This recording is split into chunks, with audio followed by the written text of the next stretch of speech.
Good morning विद्यार्थी मित्रों। कक्षा 11 विषय हिंदी आरोह भाग 1। कहानी का नाम है नमक का दारोगा, जिसके लेखक हैं मुंशी प्रेमचंद। इससे पहले वाले वीडियो में हमने देखा कि आलोपी दिन को अदालत में लाया जाता है। लोग आगे पीछे घूमने लगते हैं और वंशीधर के पास अपने स्पष्ट भाषण के अतिरिक्त कोई शस्त्र नहीं होता। यहाँ तक कि मुंशी जी को न्याय भी अपनी ओर से कुछ खींचा हुआ दिख पड़ा, यानी उन्हें अनुभव होता है कि न्याय उनके पक्ष में नहीं है। वह न्याय का दरबार था, परंतु वहाँ पे जितने भी कर्मचारी थे उन पे पक्षपात का नशा छाया हुआ था। किंतु पक्षपात और न्याय का क्या मेल। जहाँ पक्षपात होता है वहाँ न्याय की कल्पना नहीं कर सकते। मुकदमा जल्दी खत्म हो जाता है। डिप्टी मजिस्ट्रेट ने अपने तजवीज यानी निर्णय में लिखा कि पंडित आलोपी दिन के विरुद्ध में दिए गए प्रमाण निमूल यानी जिसका कोई मूल्य नहीं था और भ्रमात्मक यानी भ्रमित करने वाला है। वह एक प्रतिष्ठित व्यक्ति हैं। यह बात कल्पना के बाहर की है कि थोड़े से लाभ के लिए उन्होंने ऐसा किया हुआ। नमक के दारोगा मुंशी वंशीधर का भी अधिक दोष नहीं है, पर बड़े दुख की बात है कि उनकी चंचलता और बिना सोचे कार्य करने की वजह से एक अच्छे व्यक्ति को कष्ट देखना पड़ा। हम प्रसन्न है कि वो अपने काम से सजग और सचेत हैं, पर नमक से मुकदमे की बढ़ी हुई नमक हलाली ने उनके सोचने की और जो बुद्धि की पूरी तरह से बुद्धि को जो उनके है भ्रष्ट कर दिया है। भविष्य में उन्हें होशियार रहना चाहिए। आलोपी दिन को छोड़ा गया, ये खबर से वकील उछल पड़ते हैं। आलोपी दिन भी मुस्कुराते हुए निकल जाते हैं। स्वजन बंधु पैसे लुटाते हैं। वंशीधर बाहर निकलते हैं तो लोग व्यंगों की बरसात करने लगते हैं, किंतु एक एक कटुवाक्य एक एक संकेत उनके गर्वांगी को प्रज्वलित कर रहा था कि उन्हें ये अनुभव करवा रहा था कि कम से कम कोई नहीं था, पर वो अकेले सच के मार्ग पर टिके हुए थे। कदाचित मुकदमा जीतकर वो इस तरह खुश होकर नहीं चलते जिस तरह वो मुकदमा हार कर भी खुश हैं कि कम से कम उन्होंने सत्य का साथ कभी नहीं छोड़ा। आज उन्हें संसार का एक दुखद अनुभव हुआ कि न्याय और विद्वान, लंबी चौड़ी उपाधियां, बड़े बड़ी दाढ़ी, ढीले चोंगे, ये सभी एक भी आदर के पात्र नहीं हैं। वंशीधर ने धन से बैर यानी उन्होंने धन से दुश्मनी ली थी, उसका मूल्य तो उन्हें चुकाना ही था। कठिनाई से एक ही सप्ताह बीता था कि मुअत्तल का परवान यानी उन्हें बर्खास्त कर दिया, नौकरी से निकाल दिया गया है,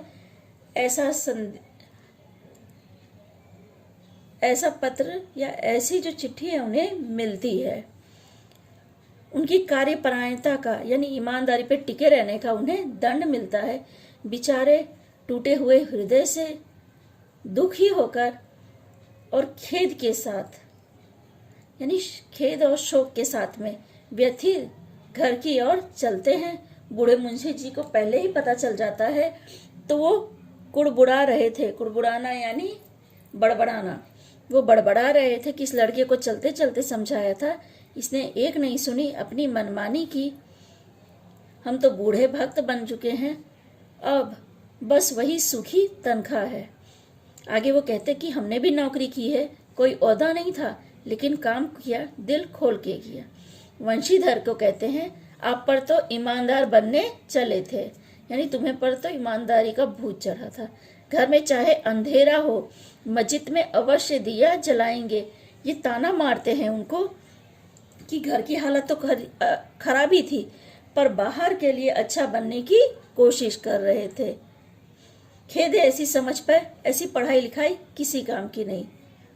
थोड़े ही दिनों बाद मुंशी वंशीधर घर पर आते हैं तो पिताजी को जब ये समाचार देते हैं तो उनके पिता सिर पीट लेते हैं और कहते हैं कि तुम्हारा अपना सिर फोड़ लूं। बहुत देर तक पछता कर हाथ मलते हैं।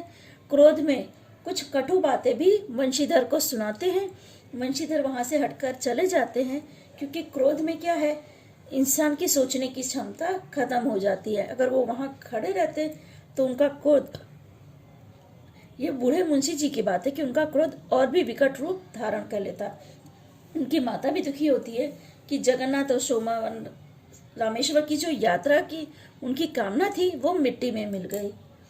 पत्नी ने भी कई दिन तक उनसे सीधे मुंह बात नहीं की। इस प्रकार एक सप्ताह बीत गया। शाम का समय था। बूढ़े मुंशी जी राम नाम जप रहे थे। द्वार पर आकर एक सजा हुआ रथ रुकता है जिसमें हरे और गुलाबी रंग के पर्दे लगे हैं। पश्चिमी बैलों की जोड़ी है। उनके गर्दन में नीले धागे और जो सिंह हैं उन पे पीतल जड़े हुए थे और रथ के आगे जो नौकर थे उनके हाथों में लाठियां थी। बूढ़े मुंशी जी अगवानी को दौड़ते, अगवानी यानी स्वागत के लिए दौड़ते हैं। देखते हैं आलोपी दिन है।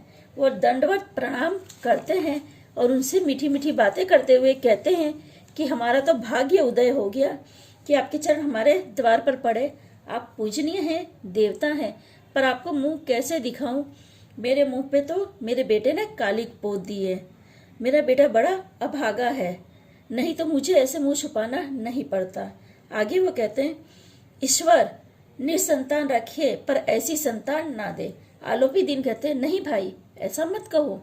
वंशीधर चौंकते और बोलते, ऐसा नहीं कहूं तो क्या कहूं?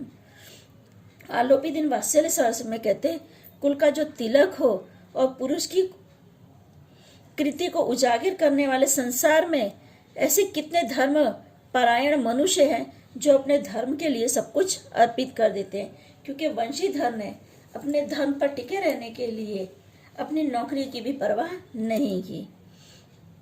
पंडित आलोपी दिन ने वंशीधर से कहा, इसे खुशामद ना समझो। खुशामद करने के लिए मुझे इतना कष्ट उठाने की जरूरत नहीं थी। उस रात आपने अपने अधिकार से मुझे हिरासत में लिया। आज मैं स्वेच्छा से तुम्हारी हिरासत में आया, यानी तुम मुझे पकड़ लो। मैंने हजारों रईस देखे, हमीर देखे हैं, ऊंचे ऊंचे पद अधिकारियों के साथ काम किया। सभी को मैंने अपनी दौलत से परास्त कर दिया है या अपनी दौलत का गुलाम बना के छोड़ दिया है। आलोपी दिन आगे कहते हैं, अगर तुम आज्ञा दो तो मैं कुछ निवेदन करूं। वंशीधर ने आलोपी दिन को देखा और उठकर सत्कार किया, पर स्वाभिमान के साथ। वो समझ गए कि महाशय मुझे लज्जित करने और जलीगढ़ी सुनाने आए हैं। उनके पिता आलोपी दिन से क्षमा प्रार्थना करते हैं और उनसे मीठी मीठी बातें करते हैं जो वंशीधर को सहनीय नहीं होती। पर पंडित आलोपी दिन जो बातें कहते हैं उनसे वंशीधर के मन का मैल कट जाता है। वो सद्भावना से उनकी तरफ देखते हैं। उनका गर्व लज्जा में परिवर्तित हो जाता है।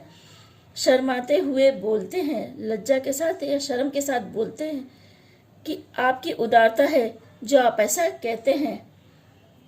मुझसे जो कुछ अविनय हुआ है उसके लिए क्षमा कर दो, क्योंकि मैं अपने काम की बेड़ी में जकड़ा हुआ था, यानी धर्म की बेड़ी से जकड़ा हुआ था। वैसे तो मैं आपका दास हूँ, अब जो आज्ञा करेंगे मेरे सिर माथे होगी। आलोपी दिन ने कहा, नदी के तट पे आपने मेरी प्रार्थना को स्वीकार नहीं किया, पर आज तुम्हें मेरी प्रार्थना माननी होगी। वंशीधर बोले, मैं किस योग्य हूँ, किंतु जो कुछ सेवा मुझसे होगी उसमें कोई त्रुटि न होगी। आलोपी दिन ने एक स्टैंप लगा हुआ पत्र निकाला, उसे वंशीधर के सामने रखे और बोले, इस पद को स्वीकार कर लो, अपने हस्ताक्षर कर दो। मैं ब्राह्मण हूँ, जब तक सवाल पूरा ना करोगे मैं द्वार से नहीं हटूंगा। वंशीधर ने कागज को पढ़ा और उनकी आंखें भर आई, यानी आंसू से भर जाती हैं। पंडित आलोपी दिन ने अपनी सारी जायदाद का स्थायी मैनेजर उन्हें नियुक्त किया। वर्ष का वेतन 6,000, इसके अतिरिक्त रोज खर्च के लिए अलग से पैसे, सवारी के लिए घोड़ा, रहने के लिए बंगला, नौकर चाकर मुफ्त में। तो इस पर वंशीधर कांपते हुए स्वर में बोले, पंडित जी मुझ में इतना सामर्थ्य नहीं, यानी मेरे अंदर इतनी काबिलियत नहीं है कि मैं आपकी प्रशंसा कर सकूं, किंतु मैं ऐसे ऊंचे पद के योग्य नहीं हूं। आलोपी दिन हंसते हैं और कहते हैं कि मुझे अयोग्य मनुष्य की ही जरूरत है, क्योंकि ऊपर वंशीधर ने कहा ना कि मैं इस पद के योग्य नहीं हूं, तो कहते हैं कि मुझे अयोग्य व्यक्ति की ही जरूरत है। आलोपी दिन उन्हें कहते हैं कि मुझे एक अयोग्य व्यक्ति ही चाहिए। वंशीधर उस पर गंभीर भाव से कहते हैं, मैं आपका दास हूँ। आप जैसे कृतिवान यानी आपके जैसे सज्जन व्यक्ति की सेवा करने ये मेरे लिए सौभाग्य की बात है। किंतु मुझ में ना विद्या का ज्ञान है, न बुद्धि, न वो स्वभाव कि जो इन त्रुटियों को पूरा कर दे। मैं ऐसे महान पद के लिए या ऐसे बड़े मार्मिक अनुभवी मनुष्य की जरूरत है जिसके लिए मैं योग्य नहीं हूँ। ये वंशीधर ने कहा है। आलोपी ने कलमदान से कलम निकाली और वंशीधर के हाथ में देकर बोलते हैं, मुझे न विद्वान चाहिए, न अनुभवी, न मार्मिकता और न काम में जो कुशल हो। इन गुणों का परिचय मैंने खूब पा लिया है। वह आगे कहते हैं कि मैं सौभाग्यवान और सुअवसर ने मुझे वह मोती दिया है कि जिसके सामने योग्यता और विद्वानता की चमक फीकी पड़ जाती है। ये कलम लो और अधिक सोच विचार नहीं करो और साइन कर दो।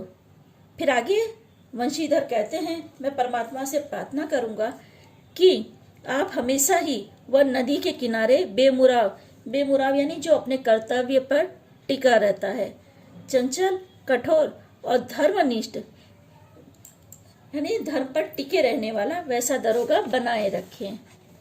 वंशीधर की आंखें भर आती हैं। उनके हृदय में संकोचन का एहसास या अनुभव समाता है। एक बार फिर पंडित जी की और भक्ति और श्रद्धा की दृष्टि से देखते हैं। कांपते हुए हाथों से मैनेजरी यानी जो मैनेजरी का कागज होता है उस पे हस्ताक्षर यानी साइन करते हैं। आलोपी दिन खुश होकर उन्हें गले लगा लेते हैं। इसी के साथ कहानी खत्म होती है। इस कहानी में प्रेमचंद ने ईमानदारी को स्थापित किया है। वो कहते हैं कि धर्म पर टिके रहने वाले लोगों को काफी कष्ट देखना पड़ता है, फिर भी अंत में जीत उन्हीं की होती है। मैंने आपको इस पाठ का सारांश समझा दिया है। एक बार विद्यार्थी मित्रों, आप सभी लोग पाठ का वाचन कर लेना।